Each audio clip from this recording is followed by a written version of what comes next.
En diciembre de 1989, una mujer pasó toda la noche despierta esperando noticias de su hijo que había desaparecido en un centro comercial. Al día siguiente, la policía llamó a la puerta para decir que el niño había sido encontrado, pero muerto en el desierto, 3 disparos en la cabeza. Días después, esa mujer fue arrestada, meses después juzgada, y luego pasó más de 2 décadas en el corredor de la muerte esperando la ejecución. Pero hay una parte en esta historia que inquieta, digamos, porque lo único que puso a esa mujer en la cárcel y luego en el corredor de la muerte fue la palabra de un solo hombre. Sin ninguna grabación, sin testigos, sin una firma, nada más que la memoria de un detective que se encerró solo en una sala con ella durante 30 minutos y luego destruyó sus propias notas. Y ese detective, te voy a decir, tenía un historial, que la fiscalía supuestamente conocía desde hace años, pero se lo ocultó al jurado. Pero hay muchos detalles ahí. Yo soy Marcos Campos y esta historia plantea una pregunta que el sistema jurídico estadounidense todavía no ha logrado responder bien, ¿ok? ¿Cuántas otras Debras existen? Personas que pasaron décadas en el corredor de la muerte por una confesión que tal vez nunca ocurrió. Pero tranquilo, todo indica que puede ser eso, pero como dije, hay otras cositas ahí. El caso es complejo y al final tú me vas a decir si ella es o no inocente. Dicho esto, vamos a los hechos. Bueno, para entender lo que pasó en ese diciembre que abrió el caso, primero necesitas entender quién era Deborah Mielke allá por 1989. Bueno, ella nació en Berlín Occidental, el 10 de marzo de 1964. Su papá era un estadounidense que estaba sirviendo en la Fuerza Aérea de los Estados Unidos. Su mamá era alemana. En 1965, cuando Débora tenía menos de 8 años, la familia regresó a Estados Unidos. Ella creció allá, terminó la preparatoria, fue a la universidad, en fin, se formó ahí. En 1984, ella se casó con un tipo llamado Mark Milke.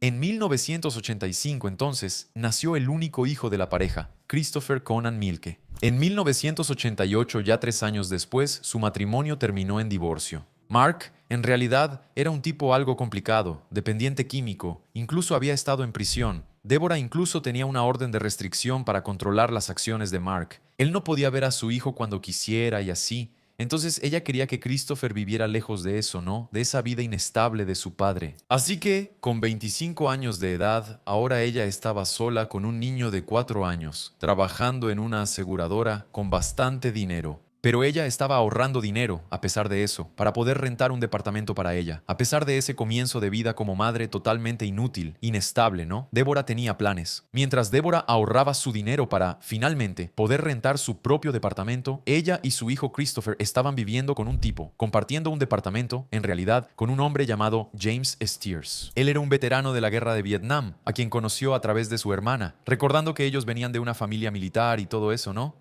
Entonces, eso era como un arreglo práctico, sin nada de romance ni nada sexual. Débora estaba ahí de favor en la casa del tipo. Y, según ella pagaba una parte de la renta y a cambio el amigo cuidaba de Christopher cuando ella estaba trabajando y todo eso. El plan de ella era que, después de la Navidad de ese año, se iría de la casa del tipo, ¿no? Con los planes de irse a su propia casa, en fin. En agosto de 1989, sin embargo, los tres se mudaron juntos. Siguieron viviendo juntos en otro lugar. No me preguntes por qué, porque no encontré la razón de eso. No sé, pasó. Sé que en septiembre del 89, semanas después de esa mudanza, Débora consiguió otro trabajo allá y obtuvo un seguro de vida. Un plan, un beneficio ahí que la empresa ayudaba a ofrecer. El valor de esa póliza era de $5,000. Estamos hablando de hace casi 40 años, ¿verdad, amigos? Entonces, el beneficiario de esa póliza es ella misma como madre de Christopher. Estaba vinculada a Christopher. James Stiers, el amigo, sabía de la existencia de esa póliza. Mira, aquí tenemos, yo diría, el eslabón principal que va a guiar el desarrollo de este caso en los próximos 20 años de acontecimientos. Ya verás. James Lynn Steers, no sé cómo se pronuncia, tenía 41 años en 1989. Como dije, él era un veterano de guerra, de Vietnam, ¿no? Y también era un tipo problemático. De hecho, él tenía problemas financieros serios y también tenía una amistad de mucho tiempo con un tipo raro, un tipo llamado Roger Scott. Un hombre que, según los propios documentos del tribunal después, no tenía empleo fijo, vivía de favores. O sea, no parece narrando así que la combinación de todo esto vaya a generar algo bueno, ¿verdad? Y mira, no salió nada bueno, la verdad, ¿eh? ¿Recuerdas la introducción del caso, cuando dije que una madre estaba ahí, angustiada, esperando noticias de su hijito que se había perdido en el centro comercial? Entonces vean lo que, según la fiscalía, habría sucedido ese día. Y mira, la teoría de la fiscalía está construida a partir de los interrogatorios del propio James Stiers, ¿ok? Recordando aquí James, amigo de Deborah, y Roger, amigo de James, ¿quedó claro? Y la teoría de la fiscalía es la siguiente. En algún momento antes de diciembre del 89, James y Deborah habrían hablado sobre el seguro de vida de Christopher, vinculado a su hijito Christopher. Entonces James habría propuesto un plan. Y Deborah habría estado de acuerdo con ese plan. Entonces James habría arreglado con Roger, su amigo, que los dos llevarían al niño al desierto y James le dispararía. A cambio, Roger recibiría ahí una cantidad de dinero y James se quedaría con parte del seguro de vida de los $5,000. Gente, según algunas fuentes, ese Roger recibiría $250 por hacer lo que los dos hicieron juntos, ¿no? Quitarle la vida a un niño de 4 años. Esa es la versión de la acusación, ¿ok? Lo que el proceso nunca logró probar de forma independiente es el vínculo entre esa versión y Deborah Milk. ¿Por qué? Te explico. Porque ni James ni Roger nunca, en sus propios juicios después, señalaron a Deborah como autora intelectual en un tribunal. Y la única persona que dijo que ella tenía que ver con toda esa historia, que incluso habría confesado, fue un detective llamado Armando Saldete. Pero tranquilos que ya les hablo de ese tipo, hay mucha tela de dónde cortar para hablar de él, ¿ok? Aguanten tantito. Primero, vamos a regresar a ese sábado de diciembre de 1989, cuando la niñita inocente iba a dar un paseo. Era 2 de diciembre de 1989, semanas antes de Navidad, ¿verdad? Christopher tenía 4 años. La víspera de ese día, él había visitado a Santa Claus en el centro comercial Metro Center en Phoenix, Arizona. Le gustó tanto que pidió volver. James Stiers se ofreció para llevar al niño. En ese entonces, todos vivían juntos ahí, tranquilos. Él tomó el auto de Deborah esa mañana y le dijo a Christopher, al niño, que iban al centro comercial otra vez para ver a Santa Claus y salieron. Entonces Deborah se habría quedado en casa, lavando ropa, haciendo su rutina ahí. Y lo que pasó después y que les voy a contar salió de los propios testimonios de los involucrados, ¿ok? James Stiers pasó por el departamento de Roger Scott, su amigo, y recogió al tipo ahí. Y los tres, James, Roger y el pequeño Christopher, salieron a pasear por la ciudad, almorzaron juntos, hicieron algunas paradas ahí, todo dentro de la normalidad, pero por poco tiempo. Después, James condujo el auto hasta un barranco en el desierto, al norte de Phoenix, un lugar totalmente aislado, sin testigos. Y fue ahí donde los dos desgraciados traicioneros cobardes asesinaron a Christopher con 3 disparos en la cabeza. Por la tarde, entonces, ese mismo día, como si nada hubiera pasado o de repente estaba pensando, tal vez sucedió como lo habían planeado, ¿no? No sé, después ustedes me dicen qué pienso. Bueno, entonces James llamó a la casa de Deborah, donde vivían todos juntos, y dijo que Christopher había desaparecido en el centro comercial, que perdió al chico en el centro comercial. Deborah, entonces, aterrada, llamó a la policía de inmediato, y pronto la policía de Phoenix comenzó una investigación por un niño desaparecido. James fue al centro comercial, ayudó en la búsqueda, en fin, estaba participando. Esa misma noche, Deborah se quedó despierta todo el tiempo esperando alguna noticia. Al día siguiente, 3 de diciembre, la policía arrestó a Roger Scott. Después de más de 14 horas de interrogatorio, terminó confesando. Él dijo que sabía dónde estaba Christopher, que el niño estaba muerto. Roger Scott entonces llevó a la policía hasta esa barranca, allá en el desierto, que vale la pena hacer un paréntesis, ¿verdad, amigos? En ese momento de la investigación, los dos, que fueron los últimos que estuvieron con Christopher, claro que ellos fueron los primeros en ser interrogados por la policía, ¿verdad? Me parece que Roger, ahí, ya en la primera noche de interrogatorio, ya confesó. El cuerpo de Christopher fue encontrado ese mismo día. 4 años de edad, amigos, 3 disparos en la cabeza, en una zanja de tierra seca en el desierto de Arizona. Es mucha maldad, ¿verdad? James Stiers, el amigo, fue procesado enseguida, ¿ok? Los dos fueron juzgados por separado después, conforme avanzaba la investigación. Ellos ya habían confesado, ¿verdad? Por asesinato en primer grado y sentenciados a muerte. Y hasta donde se sabe, siguen hasta hoy en el corredor de la muerte, ¿ok? Después de tanto tiempo. Con los dos hombres presos entonces, en esa época, la policía volvió su atención hacia Deborah. Había algo que molestaba a los investigadores, el famoso seguro de vida. Una madre contrata una póliza de $5,000 ahí, en conjunto tal vez con la empresa donde trabajaba. No sé bien cómo fue eso ahí. Para su hijito, semanas antes de que fuera asesinado por el compañero que vivía con ellos. Extraño, ¿no? ¿Coincidencia? Puede que sí. Pero era el tipo de detalle que no podía pasar desapercibido. Y no pasó, y necesitaba una explicación. Entonces entró en escena el detective Armando Saldete Jr. ¿Recuerdas que ya mencioné ese nombre hace un momento, verdad? Entonces, Saldete tenía 20 años de carrera en la policía de Phoenix. Era conocido como un interrogador hábil, metódico y persistente.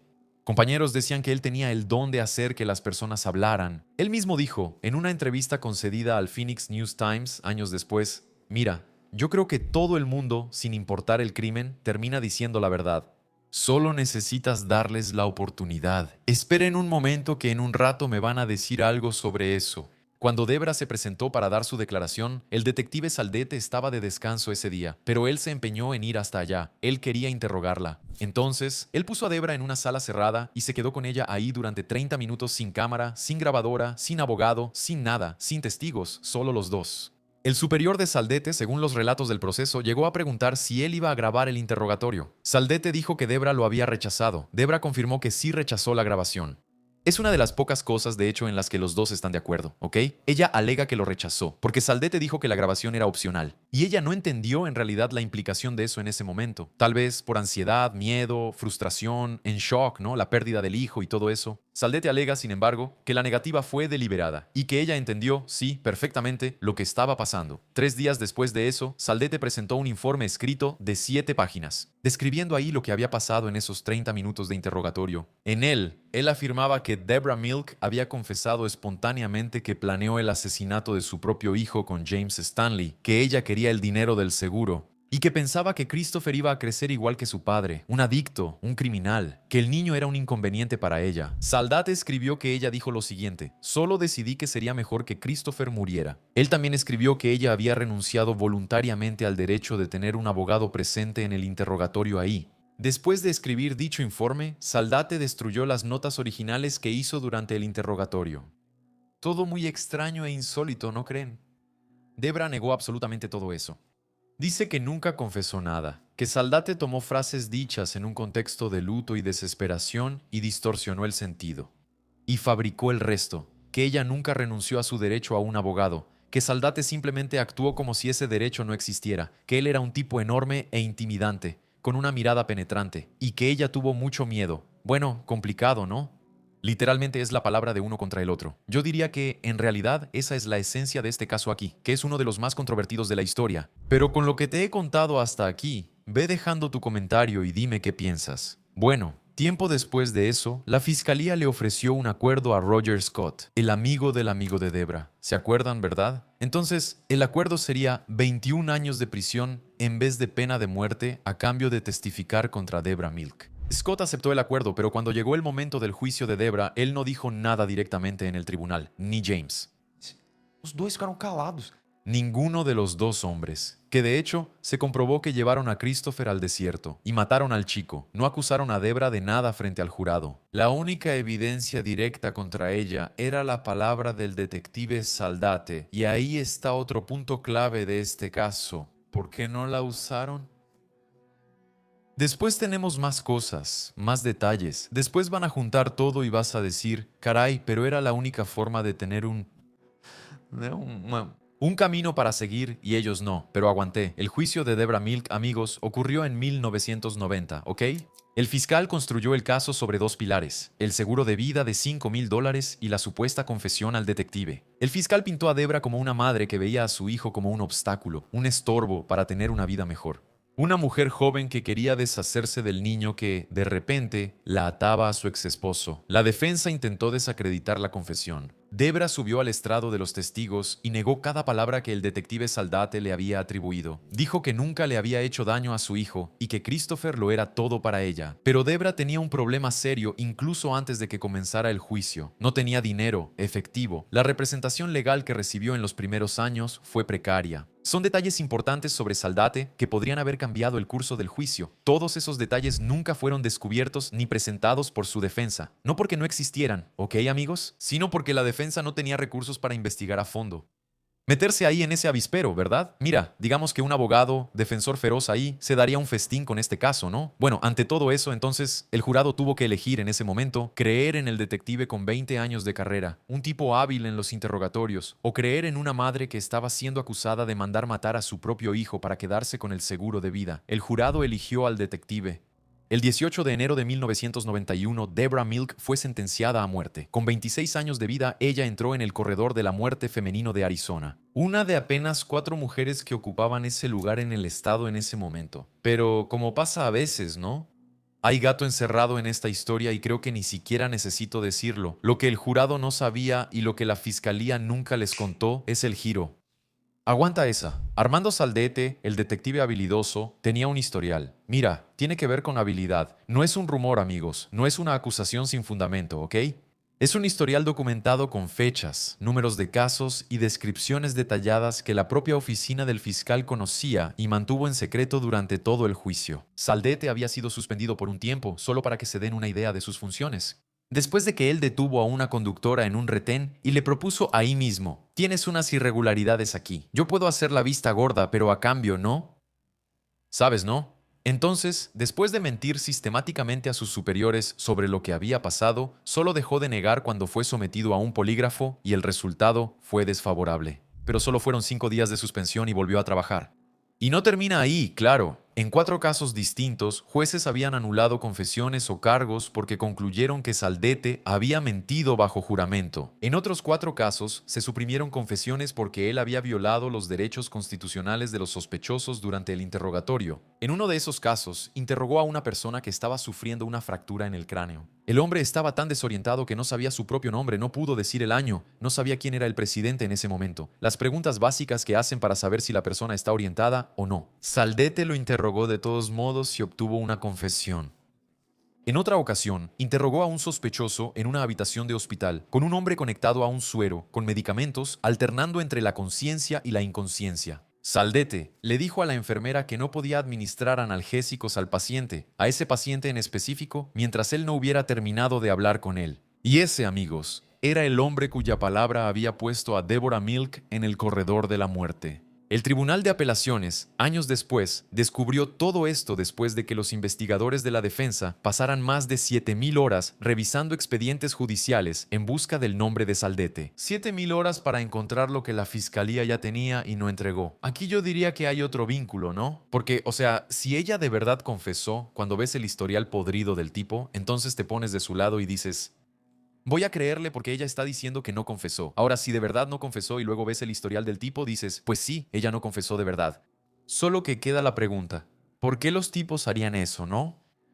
Bueno, la defensa llegó a solicitar los registros de Saldete por citación, hablando de él todavía, durante el juicio original, ¿ok? El Estado le pidió al tribunal que bloqueara esa citación. El tribunal aceptó parcialmente. Los registros más comprometedores nunca llegaron al jurado. Durante más de 22 años, Deborah Milk despertó cada mañana en el corredor de la muerte, en Arizona, acusada de haber matado o mandado matar a su propio hijo. Ella, por supuesto, apeló, perdió, presentó más recursos. Los tribunales estatales mantuvieron la condena repetidamente. Sin dinero, con una representación precaria en sus primeros años allí, el proceso fue avanzando lentamente por los tribunales federales. Deborah se volvió un caso relativamente conocido en los círculos de activismo contra condenas injustas. Es una de las mujeres más mencionadas cuando se habla de errores en el sistema de pena de muerte estadounidense. Pero las condenas injustas son difíciles de revertir, ¿sabes? Muy difíciles, diría yo. El sistema no le gusta mucho admitir que se equivocó, ¿sabes? Especialmente en casos de homicidio. Pero siempre hay un pero, ¿verdad?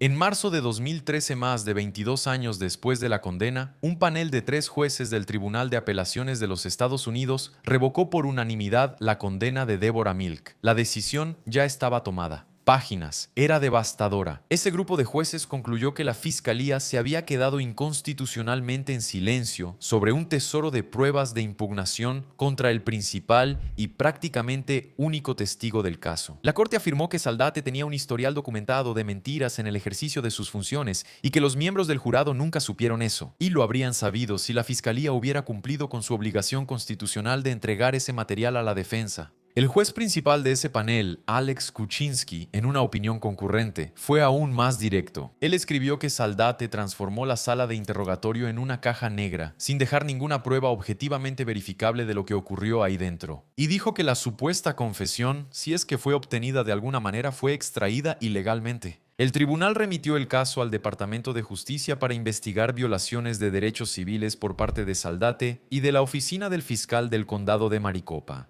En septiembre de 2013, Deborah Milk fue liberada bajo fianza de $250,000 después de más de 22 años presa. Le colocaron un tobillera electrónica ahí porque técnicamente todavía era acusada, esperando la decisión judicial sobre un posible nuevo juicio. El fiscal Bill Montgomery calificó la decisión de ese grupo de jueces como exagerada y dijo que un asesor jurídico molesto había escrito la opinión sin leer todo el expediente. Anunció que iba a buscar un nuevo juicio para Deborah, pero ahí yo pregunto, ¿de qué sirve leer todo el expediente si todo el expediente está viciado?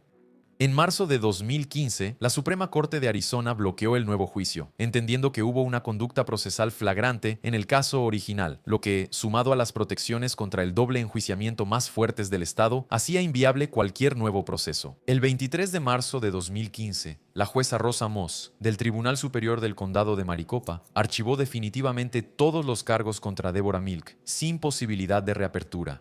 Y en ese momento, Deborah dejó que el tribunal viera su alegría. Ella dijo, no siento felicidad, lo que siento es alivio. Saldate nunca fue procesado penalmente, por increíble que parezca. El plazo legal federal para procesar sus infracciones ya había expirado. En 2015, Deborah presentó una demanda civil contra la ciudad de Phoenix y el condado de Maricopa, pidiendo una indemnización por los 23 años que pasó en prisión. La demanda alegaba que las autoridades habían ocultado pruebas que la exonerarían y que la propia policía habría destruido el expediente personal de Saldate. El proceso avanzó durante años. En 2017, durante el transcurso del proceso civil, ahí hay un punto muy extraño e insólito en esta historia. Deborah fue a su tierra natal, Alemania, y destruyó esos documentos. Eran cajas enteras de material relacionado con el caso, incluyendo un diario personal de Deborah, donde ella escribió, justo después de la condena, anotaciones que había acumulado durante los años de prisión. Material que su mamá había reunido a lo largo de décadas de apelaciones. Además de eso, ella y sus abogados eliminaron un sitio web y páginas de redes sociales que habían sido creados para dar a conocer su caso al público. ¿Por qué hizo eso? Te debes estar preguntando, ¿verdad? Yo tampoco lo sé. Esa es una pregunta que nunca tuvo una respuesta pública. Ella nunca dio una explicación sobre eso. Lo que la jueza federal concluyó en los registros del proceso civil es que esos documentos, especialmente el diario escrito justo después de la condena, eran exactamente los que habrían abordado la cuestión central del caso, lo que realmente sucedió en ese interrogatorio con Saldate. Al destruirlos, ella retiró del proceso la única fuente de registro personal y contemporáneo, su propia versión. Deborah Milk nunca recibió ni un solo centavo por las 2 décadas que pasó presa, en el corredor de la muerte, mejor dicho, ¿verdad? La decisión judicial destacó que, al destruirlos, ella de alguna manera perjudicó activamente el propio curso de su proceso. Para alguien que pasó más de 2 décadas siendo posiblemente víctima de un sistema que ocultó pruebas, destruir pruebas en su propio proceso de indemnización es una elección algo extraña y que le costó todo, ¿verdad? Seamos sinceros, mejor dicho, eso es incomprensible, ¿no? James Steers y Roger Scott siguen en el corredor de la muerte allá en Arizona. Nadie discute que fueron ellos quienes llevaron al pequeño Christopher en ese auto a pasear, pero lo llevaron al desierto y le dispararon 3 veces en la cabeza al niño ese sábado de diciembre, cuando el niño pensaba que iba a ver a Santa Claus. Lo que quedó sin respuesta definitiva es más simple y quizá más perturbador que cualquier teoría, ¿ok? Lo que de hecho ocurrió en esos 30 minutos en una sala cerrada, sin cámaras, sin grabación, sin testigos, con las anotaciones destruidas poco después. Una mujer dice que nunca confesó nada. Un detective con historial documentado de mentiras bajo juramento dice que sí confesó. Los únicos 2 hombres que podrían corroborar algo, los que de hecho mataron al niño, no la señalan como autora intelectual en el tribunal. Creo que esa es la parte que más nos confunde, ¿no? Al final de cuentas, si los 2 hombres ganarían algo con la muerte del niño, tendrían que tener alguna relación con la madre del niño, ¿no creen? Porque no había ninguna otra conexión ahí. Si no es eso, ¿cuál sería la otra razón? Maldad. Y mira, fue justamente esa gran interrogante la que fundamentó toda la acusación del caso, ¿ok?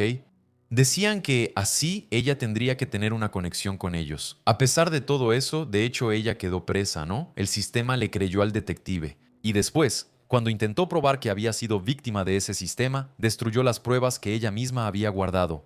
Si este caso no es insólito, no sé cuál lo sería. El pequeño Christopher Milk tendría hoy 40 años de edad.